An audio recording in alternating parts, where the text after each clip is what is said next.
You're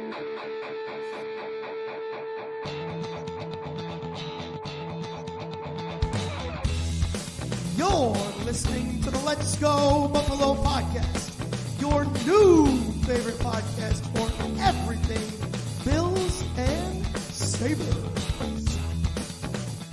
What's going on, everybody?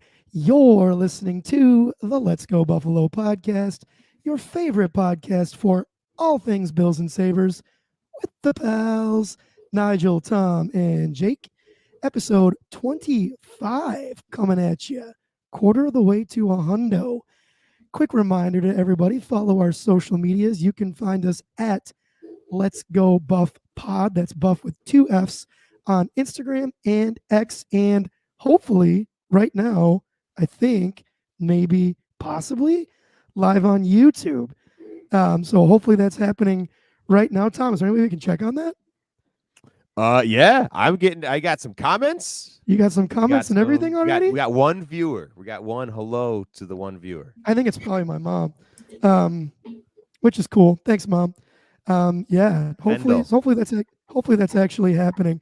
But yeah, we're trying to get ourselves over onto the old YouTube here. So let's say hey to the good fellas here. Tom, how we doing?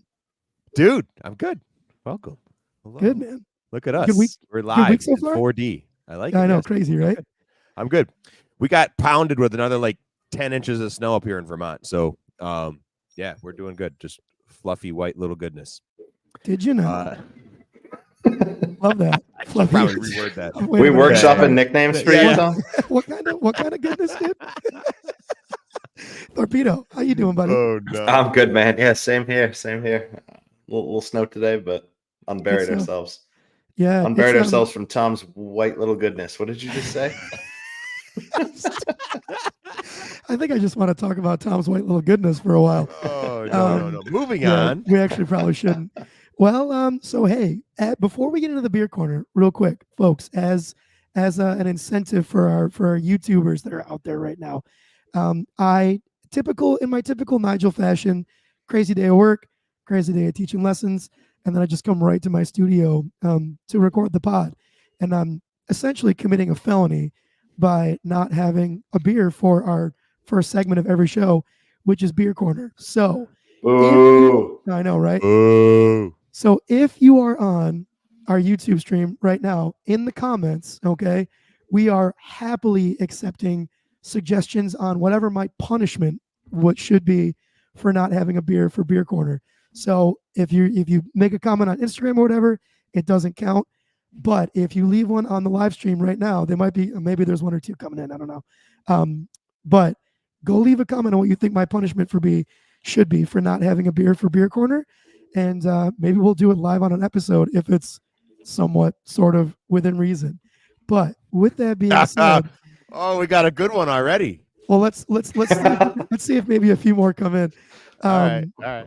So, but for you guys both look parched. Can I give you a countdown to snap a beverage? Yeah. Nice. Ready? 3, 2, 1. Ka-chish. Nice. Let's see. Who do you want to start with? Torpedo. What are you drinking tonight, buddy? Whoa, what a can! What a can.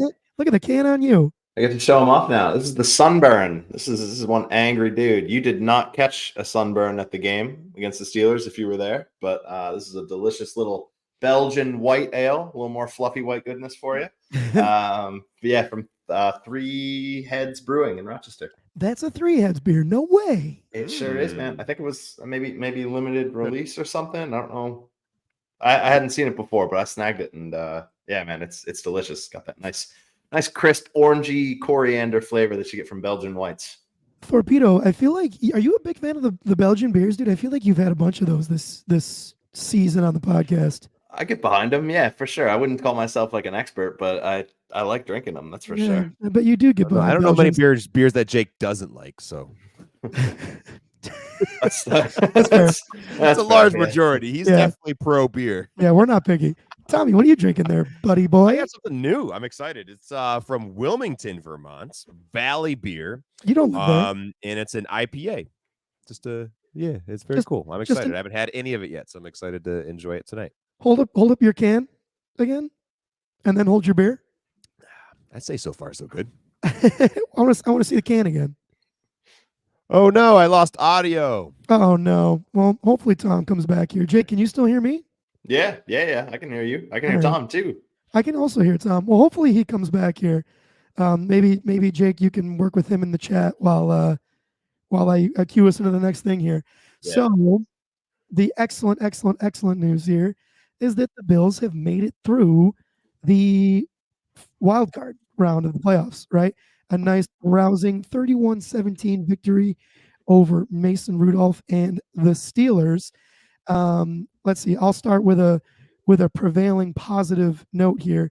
My prevailing positive note from that game, I'm actually going to kind of steal from the last podcast, is the depth on this team, man. Defensively, we had so many injuries. It was super upsetting. We had Terrell Bernard go down. We had Christian Benford go down. We had Taron Johnson go down. So a couple updates on those injuries as far as we know. Taron Johnson is in concussion protocol, which obviously isn't great, but also isn't like the end of the world because it's pretty frequent now that we see guys come back in within like a week of being out with a concussion. I'm not sure how in depth all of that is in terms of them actually being like healthy, but I would be stoked to find that he was able to come back for this game, which would be awesome. But the guys that came in for those injured guys, you had Dorian Williams come in, you had Cam Lewis come in, do a pretty admirable job. And so, yeah, just once again, the depth on this defense being stressed big time. But yeah, man, I'm a little bit concerned for next week because there seems to be, I don't know who we're going to get back. It looks like Rasul Douglas will be good to go. I think Tyrell Dodson would be good to go. But yeah, at this point, I'm a little bit nervous for the defensive depth going into next week. But once again, it was stressed, and once again, we came out okay. So yeah, that's my big positive is once again Brandon Beane putting together some insanely good depth for this team. Jake, did you have a positive that you wanted to add in? Yeah, I thought there was a lot. But I thought I saw a comment, just going back to the injury things you were saying. I thought I saw a comment that Rasul Douglas was maybe could have been okay to play in the game, but he was kind of held out as a precautionary thing. So I think he'll definitely be in against the Chiefs. Yeah. Great news to get a little bit of corner depth back. It looks like essentially what he was saying before was, oh my God, I'm just reading Ben's comment about the 3-4 locos before next pod ends. That's a good way to end up in the hospital. So yeah, dude, I saw that he felt like he was going to be good to go for this coming week against the Chiefs. I did see what you were saying though. He could go, but wasn't going to be something that he was going to feel like great about. So I'm okay with him sitting out that game, particularly now since we won the game. But yeah, he would be huge to get back. I would imagine that Tyrell Dodson is able to go. So leading into this game, this upcoming Chiefs game, if we were able to get back Rasul Douglas, Christian Benford, and Taron Johnson, I would feel immensely better. Tyrell Dodson would be a nice bonus as well, but who knows what's going to happen there for sure. It's tough to say. Yeah, the defense they've been warriors all year, despite a ton of injuries. Man, they've been banged up the entire year. It seemed like. Yeah. So it's going to be tough to see what happens with all that, but that's that game, and we're still talking about positives from the Steelers game. Do you have a positive you want to share, Jake? Yeah, I mean, besides the defense standing up to the pressure, I mean, they gave up 17 points. That's if you let up 17 points and let Josh Allen cook a little bit, that's a good recipe to win the game right there. And they gave them the chance to do that. And then I thought offensive side too. The offense generally took up the call when it was needed, and put points up when they needed. In particular, that drive in the third quarter, I think they ate up like half the third quarter, just kind of slowly marching down the field.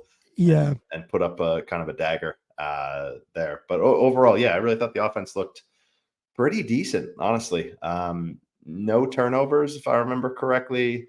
And look, I think Josh Allen put the game on his back when he needed to, and got the ball to maybe not the receivers you'd expect, but the receivers that came through and won them the game. So we can get into those guys in a second here. But yeah, for sure. That's for me. Just complimentary overall. Like the team played a complete game, I thought. Yeah, the complimentary ball was good. Like, for example, like that Kaiir Elam touchdown, right? Sorry, I'm adjusting my mic a little bit here.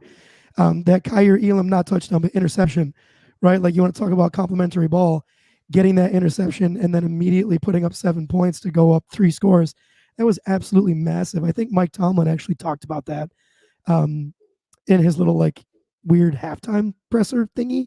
Yeah. Which, by the way, I think it's criminal that they make coaches do that in the middle of the playoff game. I know it's not like happening while live football is happening, but I think it's so stupid that they make those guys do like a mini interview in the middle of coaching, dude. I don't understand. It's halftime. They don't have anything on their minds, right? They kick their feet up at halftime. No problem. Exactly. Yep. No adjustments to be made or anything like that. So, yeah, dude. And I want to highlight one thing that you said there, which was Josh Allen was huge when he needed to be. And I think the key word there is needed to be, because it was, we still ran the ball pretty well. I mean, even if you take away Josh Allen's rushing yards, which we'll get to that. But Jimmy Cook still had a solid game there. Tom, it looks like you're back. Now I can't hear you at all, Tom. Well, I haven't said anything. Can you hear me now? I can hear you now. Okay. Yes, indeed. Yeah, Nigel, it requires you to stop talking for me to talk. So, Tom, can you hear me now, Tom? I can. Tom's back. We've done it, everybody. Tom's back. Tom's back. We love it. So here, Tom, I wanted to wait for you to do this. I think, okay, so do you guys, those of you that are watching live, you're going to be learning with us in real time. Do you guys see on our screen here the StreamYard thing that like popped up where it says live viewer comments show up on StreamYards? I do. So I think, Tom, since you're back, give us your positive real quick. Can you give us your positive from the game? Yeah, it took the stupid StreamYard thing down. Can you tell me what the other positives were? So the other positives. Yep. So I don't repeat myself or repeat you guys. So we talked about the defense standing up under pressure and the offense making the call when they needed to, and just in general playing kind of a complementary game. And then, Nigel, what else did you say? I just talked about the depth. The depth. Yeah, the depth. That was gonna be mine. Defensive depth. But I'm gonna go with Josh Allen, man. Josh Allen playing like a just a quarterback who belongs, right? He belongs in that moment. He has an unreal number or stat line in the playoffs over multiple years, and he's only contributed it with yesterday's performance. The guy looked like he took care of the ball. He made plays that were just unreal, and stepped up when we needed him. It was awesome. Yeah, he was like, well, we kind of talked about that when during your hiatus, Tom. Like, Josh Allen stepped up when he needed to, which was like, that was the biggest thing. But part of, hey, Leah in the back behind Tom, one of the huge things there was like, he didn't have to be a crazy hero all game, because Jimmy Cook still ran the ball pretty well. Obviously, Josh Allen had some success running the ball, which we're going to get to. But yeah, dude, just one more time, Josh Allen's numbers: 21 for 30, 203 yards, 3 touchdowns, 2 passing, 1 rushing. I mean, I don't want him to have to do like a ton more than that. I always just feel a little bit better when Josh Allen throws for like closer to 300 yards. But, if he's going to throw for 200 and get for 3 touchdowns, like, who gives a shit? Well, it's because he ran for like 60 on one play. Yeah. So playing red light, green light with freaking the entire Steelers secondary. So yeah, we take. I see Ben here. Ben, who's number 38 for the Steelers? I don't know if Ben is still here. If you're listening, Ben, send him home. Yeah, you fire that guy, because he had a terrible game. He got ran over by Josh Allen on the touchdown run, and then shortly after that, Khalil Shakir on his unbelievable touchdown absolutely snapped that guy's ankles into pieces, dude. So what an incredible effort. Oh yeah, tough night for 38 for the black and gold though. One cool thing that we've got here in our planning doc, this wild Dawson Knox stat.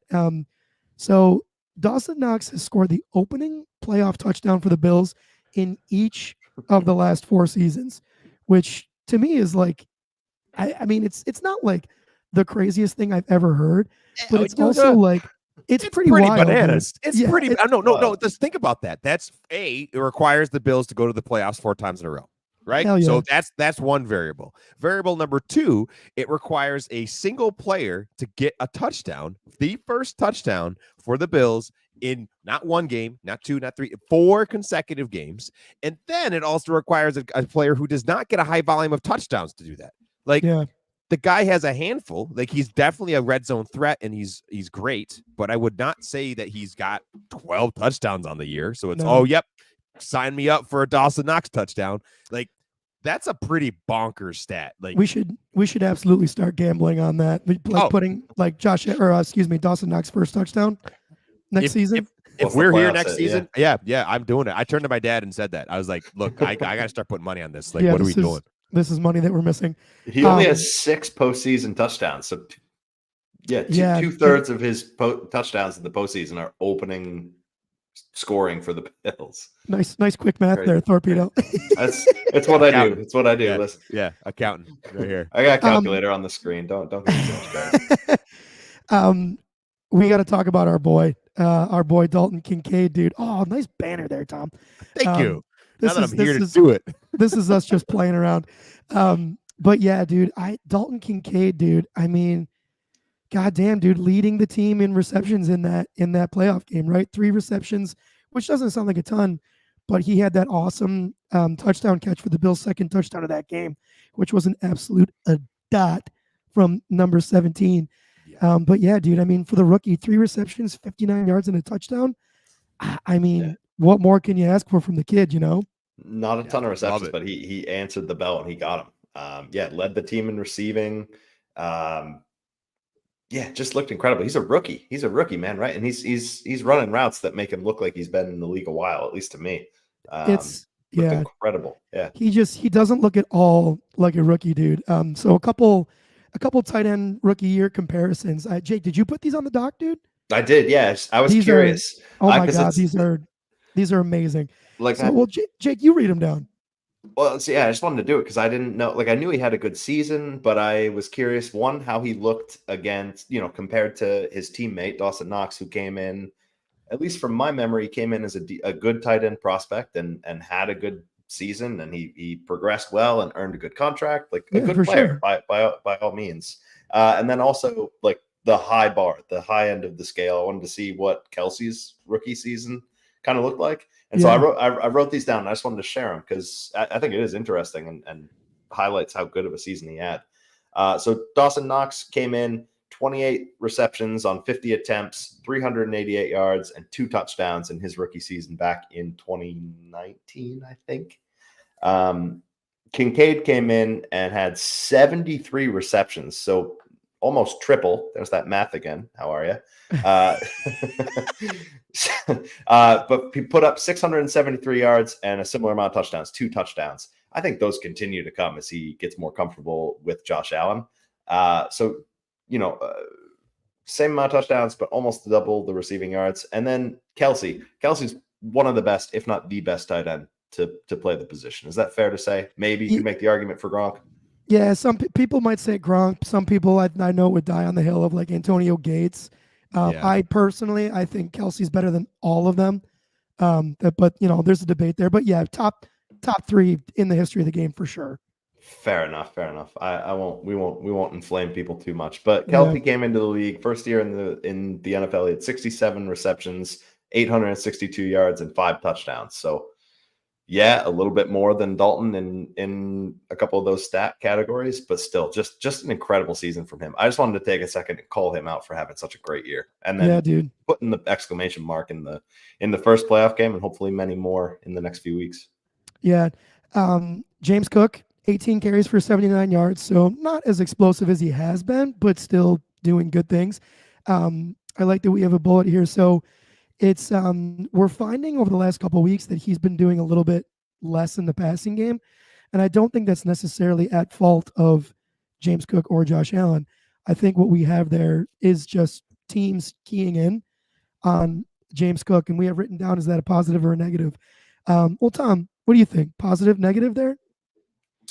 I mean, it's a positive because the guy he's clearly become a weapon and teams are having to take an account. And that also then opens up other parts of the passing game, right? It 100%. opens this is how you start to leverage as many options as you can against different defenses. If defenses have to account for James Cook, that means they cannot account for other parts of the offense. So it opens other things up. Yeah, and I feel the exact same way. Like if you're keying in on one guy, all that is taking attention away from Stephon Diggs, Khalil Shakir, Dawson Knox, Dalton Kincaid, right? Like all those guys. So I think it's great that he's established himself as a threat, and now teams because what happens if you don't take him into consideration? He's gonna make you look so stupid. He's going to make you look silly. And then if you do it's an ebb and flow. It's hey, you try and take this away from us, we'll beat you another way. All right, exactly. Great. You know, no problem. And that only works when you have an offense that can win in multiple ways. Yeah. Which up until this season, I mean, we kind of haven't really had, right? Like this is the first season in a minute where, or at least the first season, in my opinion, since we've had 17 as the quarterback, that we've had a really, truly complementary running game. Correct. Which makes this Bills team scary. Yeah, love it. Love seeing it. Go ahead, Jake. So I wrote this one down because I think that leads to the next question. So if you're taking away James Cook, that should lead to other things opening up. And that's kind of the conversation we've had around Stephon Diggs too, where a lot of defenses focus on him as the number one receiving threat on the team, as they should. But that's kind of diminished his role in the past couple of weeks. And I think that kind of played a role in this game too. He had 7 receptions for only 52 yards. Is that concerning to you guys that he still was fairly quiet? Like I thought he made his presence known. He was kind of all over the field, I thought, and made big catches when it counted. But I was surprised to see that he only had 52 yards. Is that still concerning to you guys, or do you think that's a symptom of him being the top threat and other teams focusing on it, so that opens up opportunities for your Kincaids, your Shakirs, your other complementary players? Let it rip, man. Yeah, so I think you got to take it out of context, right? So he had 52 yards, but Josh only threw to 203. So he had 25% of the passing yards, which is what you want your number one wide receiver to be receiving, right? That's well within the range. It's also, I think it matters when he's getting those catches.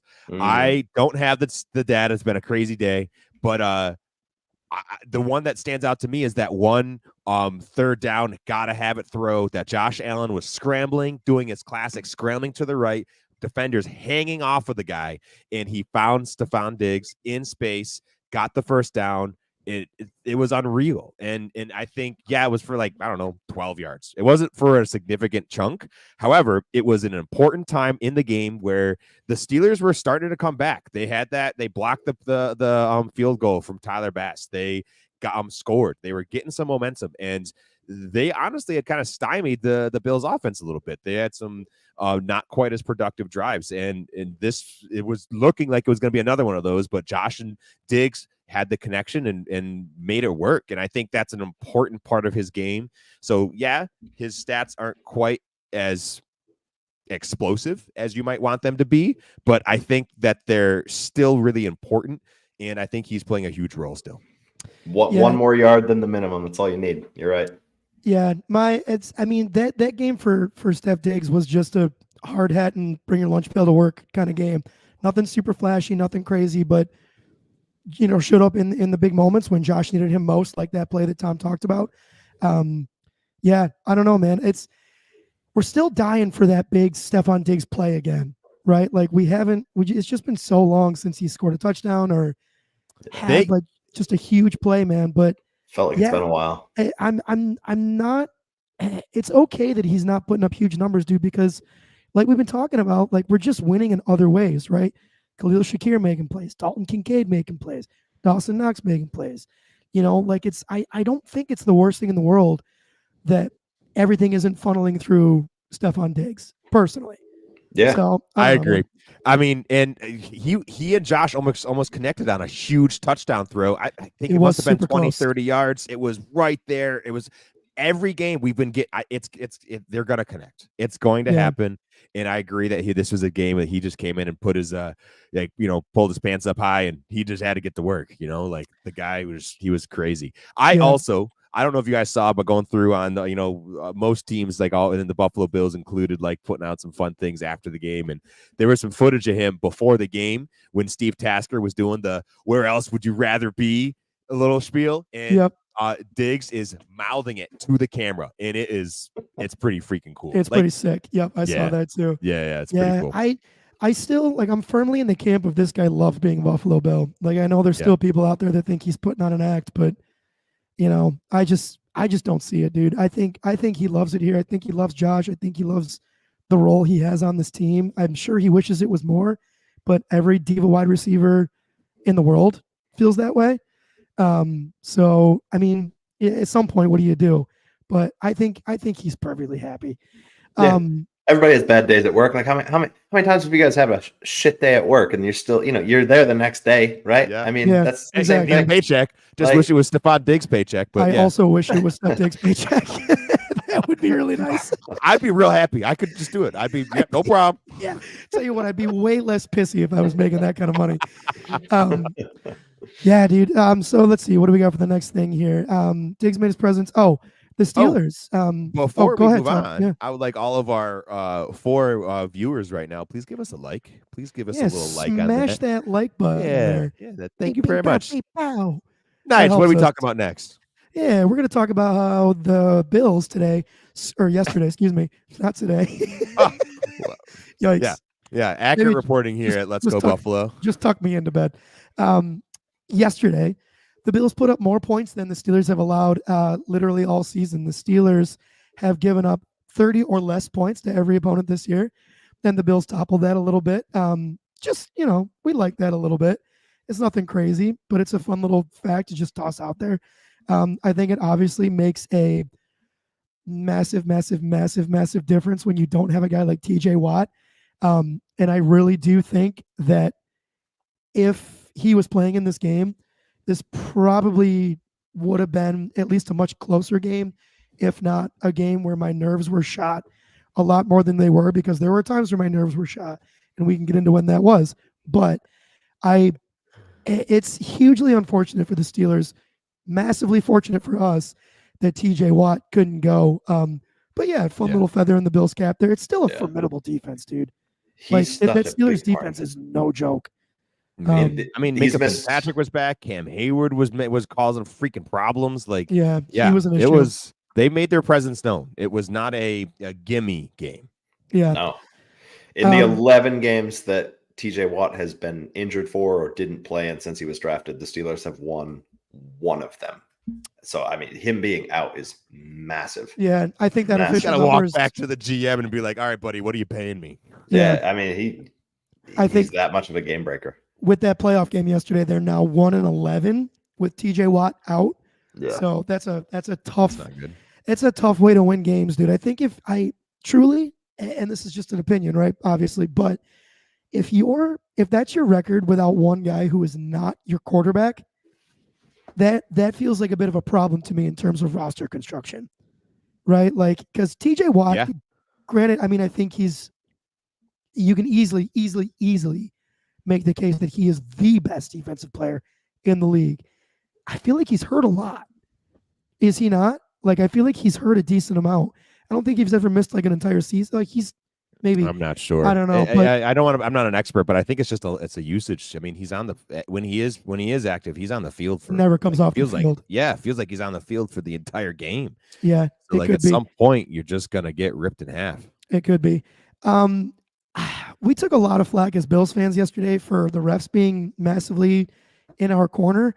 And maybe my bias is creeping out here, I didn't feel like it was super crazy. I think they missed a holding call or a pass interference call on George Pickens at one point. Possibly 2 of those, I could see the case. Outside of that, dude, I really didn't feel like there were too many calls that were massively missed by the refs.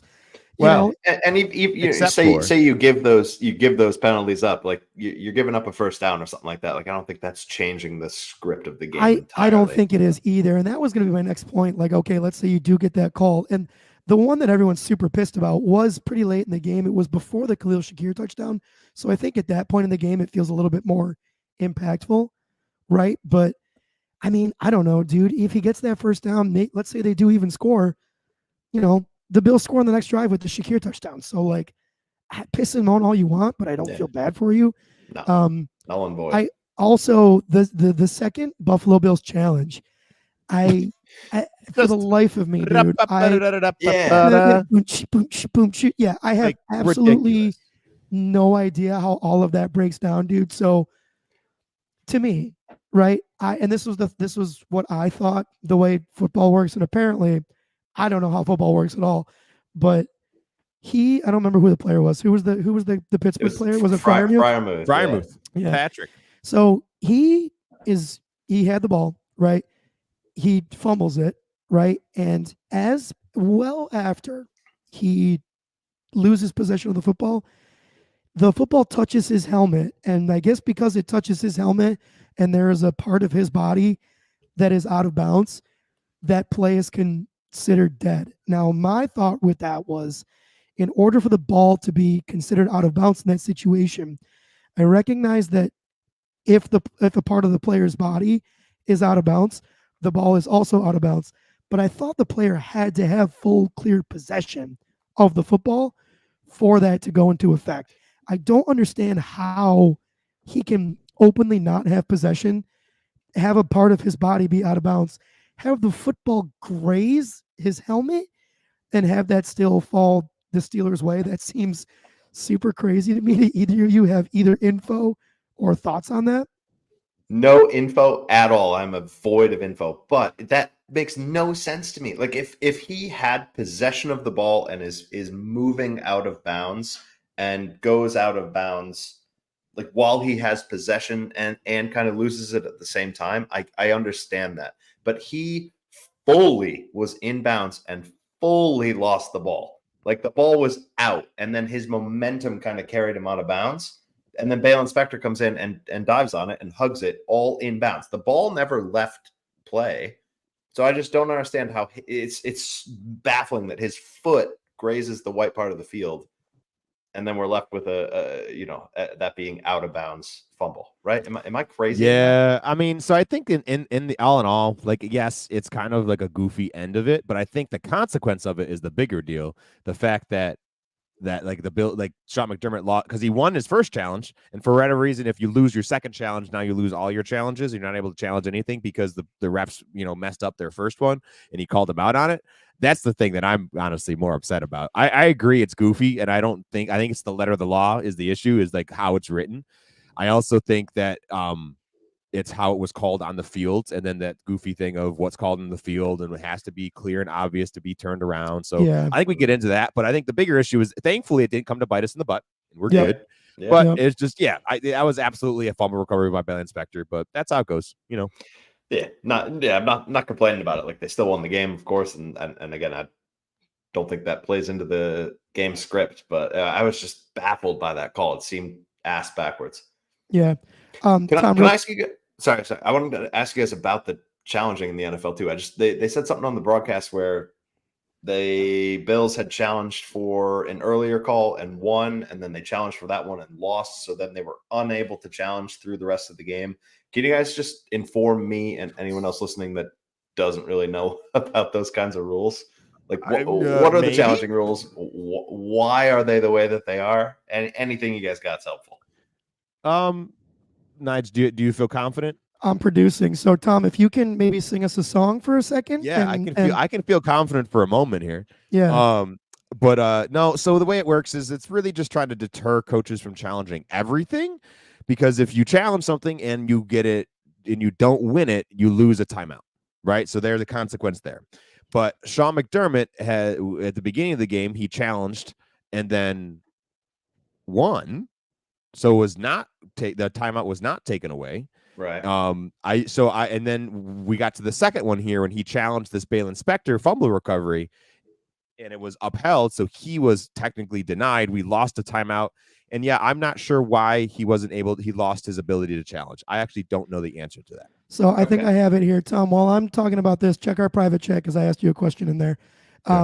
So it says here, if one of the first two challenges is unsuccessful, it automatically means they cannot get the third potential challenge for the game. So if you're going to challenge, you have to continue to be right. Okay. And like if you continue to be right, you keep getting to go. If you miss one of those first two, though, you're done. You lose it. So if you get the first two correct, then it doesn't matter if you're wrong on 3, 4, 5, 6, 7. You can just. Well, I keep think going. you only get 3. I think you only get 3. Okay, that's that. Yeah, but if one of your first 2 is unsuccessful, you're done.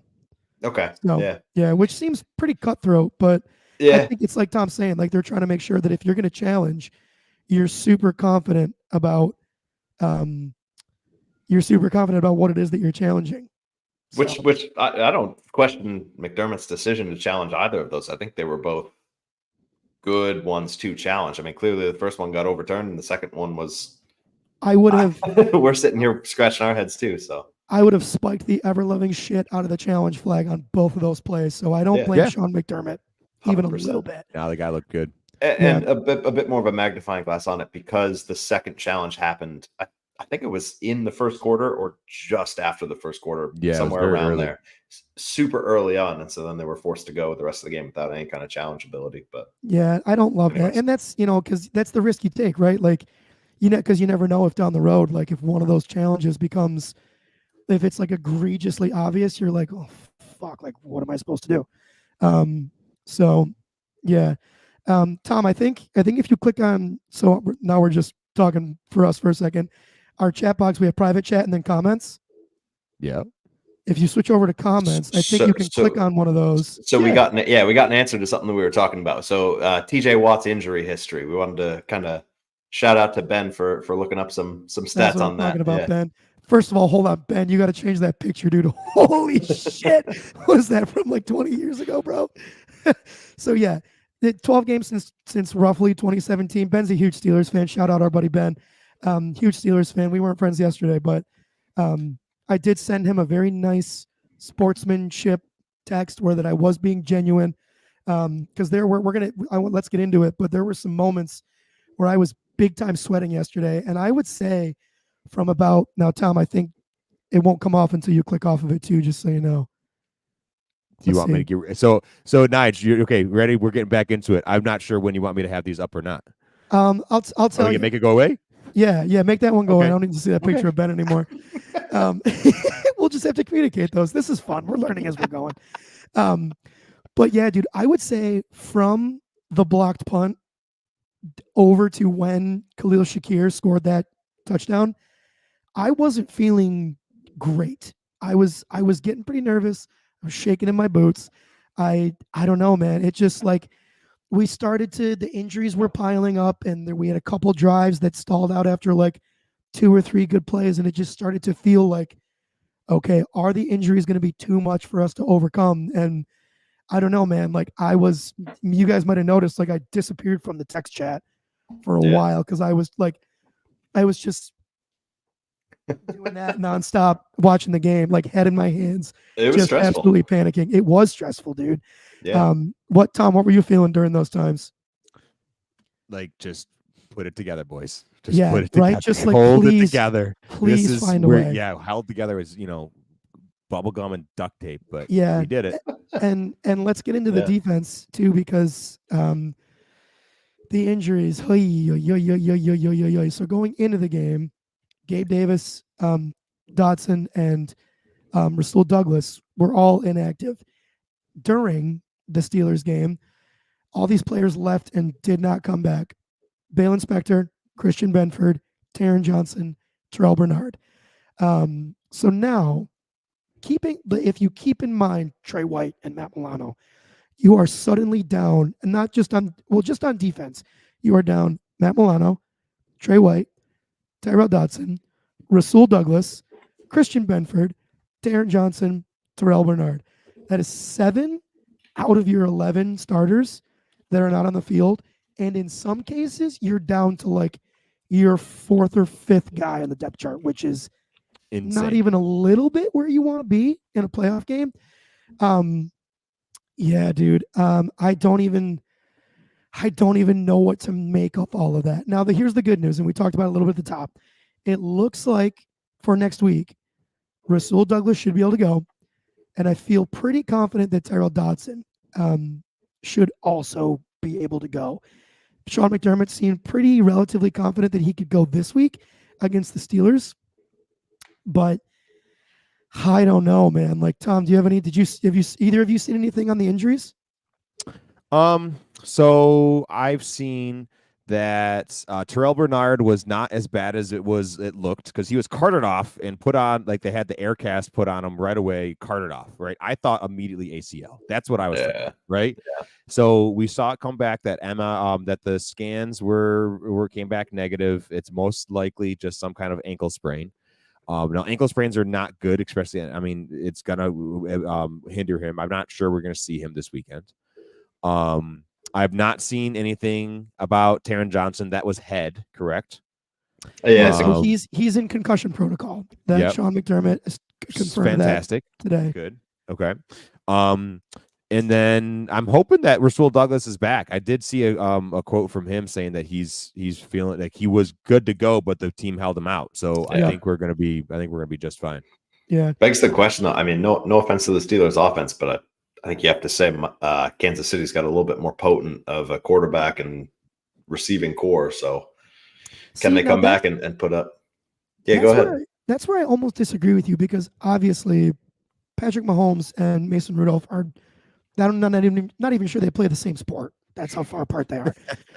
However, dude, between like George Pickens and Deontay Johnson, like, okay, Tom, who would you make a case for that are the top two receivers in Kansas City right now? It's Rashee Rice and Travis Kelce. Travis Kelce. Okay, so yeah, I put Rashee over that because Rashee has been a problem the end of this season. Yeah, and I didn't even want to really include Travis Kelce, but you have to. Because you have to. If you ask me, I would include Dalton Kincaid on the Bills. So by definition, we have to. Yeah. So then, are you telling me you guys aren't interested in Kadarius Toney's cinder block hands? Well, that's kind of what I'm getting at here. Like, would you rather have Rashee Rice and Travis Kelce, or would you rather have Deontay Johnson and George Pickens? You know, I think you take Kelce over both Pickens and Deontay Johnson. That's the correct answer. But is Rashee Rice a lock over those other two? I don't know, man. So in a weird way, and not for nothing, I would also take both of Pittsburgh's running backs, right? So in terms of weapons, I don't know. Okay, yeah, keep going. Pacheco's been great this year, though. No, but I feel like especially recently, and you know, recency bias is huge in the NFL, right? Like, what have you done for me lately? I could entertain a case where the weapons for the Steelers are better than the weapons that Kansas City has. Truthfully, it's just the quarterback play doesn't even remotely closely compare. Yeah, it's still Patrick Mahomes, so it's still going to be a problem. Yeah, right. It is. So I was telling Jake when you were on your hiatus, Tom, that if we could go into next week with Benford, Taron Johnson, and Rasul Douglas, I feel immensely better. Oh yeah. I think having Terrell Bernard back is wishful thinking for next week. I think we have to just assume that he's not going to be in. I think it's not overly optimistic to think that Dotson could be back in though. So then that begs the question, and it kind of depends on what Spector's health is. Who's the linebacker opposite of Dotson? Are you going Klein? Are you going Spector? Or are you going Dorian Williams? I think it's AJ Klein, especially considering how he played at the end and communicated and the praise he got in those post-game comments. That's the huge one, right? I think he's got the trust of Sean McDermott, so I think he's got the start. It was the fact that he started making the green dot calls. I'm pointing to the back of my head. He started making the green dot calls once Bernard went down, and I think that is the one thing that can put him above the other guys. Because athletically, I think I'd prefer all three, Dodson, Spector, and Williams over AJ Klein, but you get that veteran presence out there with AJ Klein, which proved yesterday to be pretty darn important. So trust is a big thing. So especially for Sean McDermott. Especially for Sean McDermott. So I think that's huge. Yeah. Boys, we should probably hop over to looking ahead to the Chiefs game this week. Any other major thoughts on the Steelers before we switch gears? other than, hey man, go Bills. It's so cool that we're like in another playoff run. Like Yep. again, I'm being very intentional about not taking this for granted. Like we're playing another week, and that's a big deal. So Yeah. Absolutely. Another week at home too. buying another week.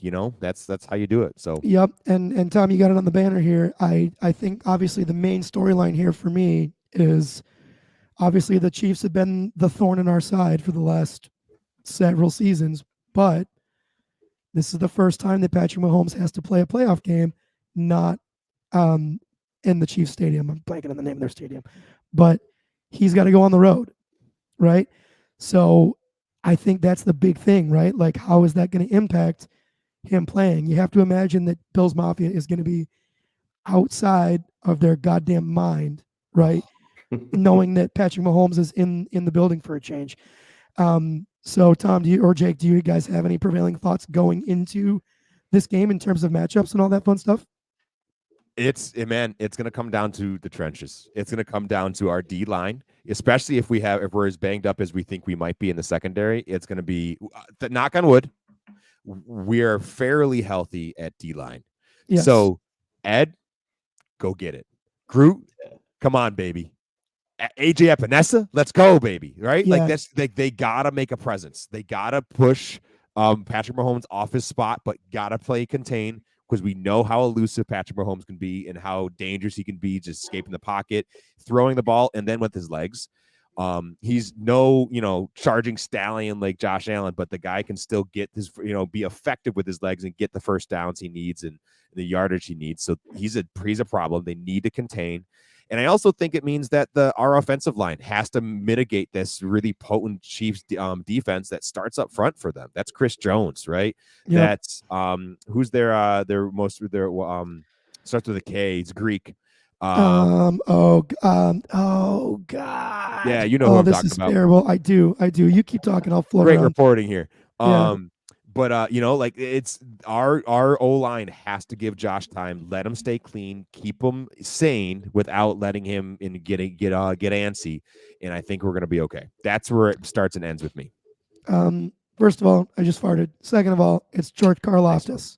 Karlaftis. Yeah, that's George Karlaftis. Yeah. So he's been potent this year.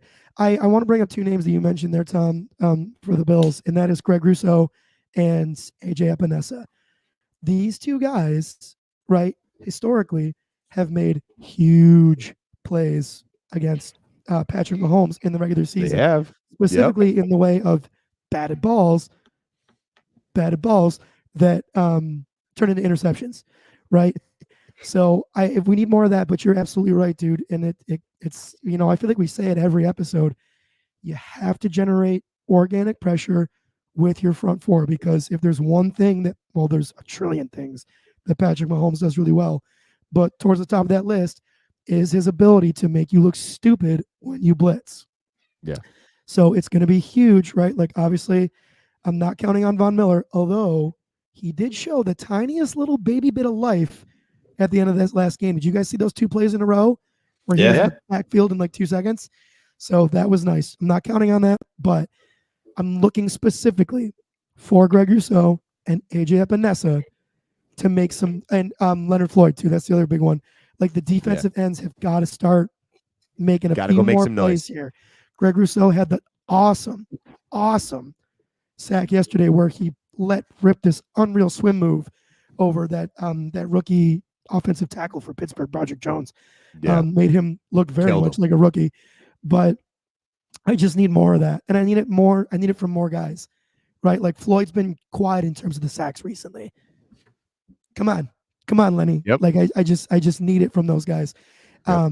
So yeah, dude, I go to the edge rushers because the middle three on Kansas City's offensive line is incredibly good, right? Joe Thuney, Creed Humphrey, Trey Smith.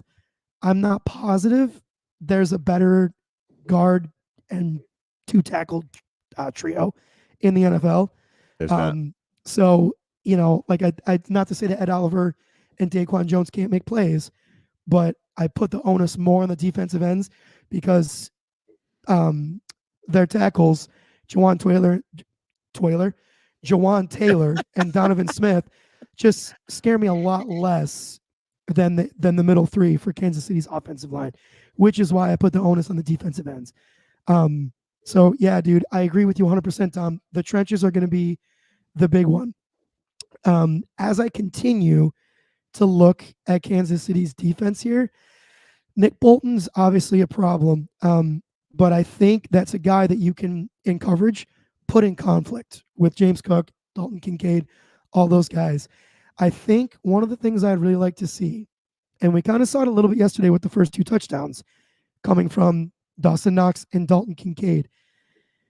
I want to see more 12 personnel in the passing game, right? And I want to see situations where both Kincaid and Dawson Knox are running routes, because both of those guys are so athletic, dude. I just think it puts, no matter who your linebackers are, I just think it makes your life a nightmare if you're a defensive coordinator. Yeah. Right. That's one thing I'd like to see going into this game, is a little like lean on those tight ends more. That's a right. good point. Because I don't know. You've just got so many weapons. I don't know. Yeah. I can't see a world where a defense can cover Diggs, Knox, Kincaid, James Cook, and Khalil Shakir. Like, show me that defense. Yeah, I think that's a great point. I think that's where we're going to have to live and die. Yep. And then offensively, Tom, you hit on the head earlier. You just have to be aware of Chris Jones at all times. Yeah. Right. Account for him, get help to whoever needs it, and do what we can to mitigate him. Maybe run right at him. Like, I don't know, do that kind of, get that run game flowing, keep the control of the ball, do all that. I imagine Mitch Morse is going to be moving to double wherever Chris Jones is. Like whatever guard Chris Jones is lined up over, I imagine Mitch Morse is going to be required to move to that side. So that should help, because Mitch Morse is so solid. And then it's Travis Kelce, right? Like, and we talked about Rashee Rice too, but this is where I get super concerned, because we have 2 athletic linebackers left, and both scare the hell out of me in terms of covering a guy like Travis Kelce. I think this is, and I don't like saying this because it puts so much pressure on one guy. If Taron Johnson can't go, I'd be willing to bet money that Kansas City's going to win this game. Because without Taron Johnson to impact the tight ends portion of the game, I don't have the faith in Spector or Dorian Williams to handle Travis Kelce. Maybe that means it's a situation where Jordan Poyer is on Kelce duty, and you have Taylor Rapp maybe come in, or Cam Lewis play some safety.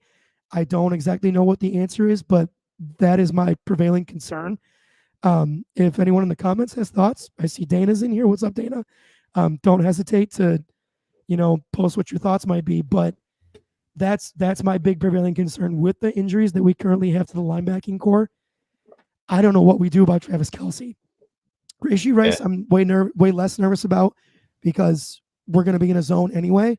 And listen, if the way that we handle Tyreek Hill is any indication of what we can do against Rashee Rice, he's going to make plays. Sure, he's been really good lately, but it's not something that's going to keep me up at night the way the Travis Kelce stuff does. So, yeah, that's my rant there. he can make you pay for sure. Either one of you have thoughts on any of the things I said, or your own thoughts on the defense or the offensive matchup against the Chiefs coming up?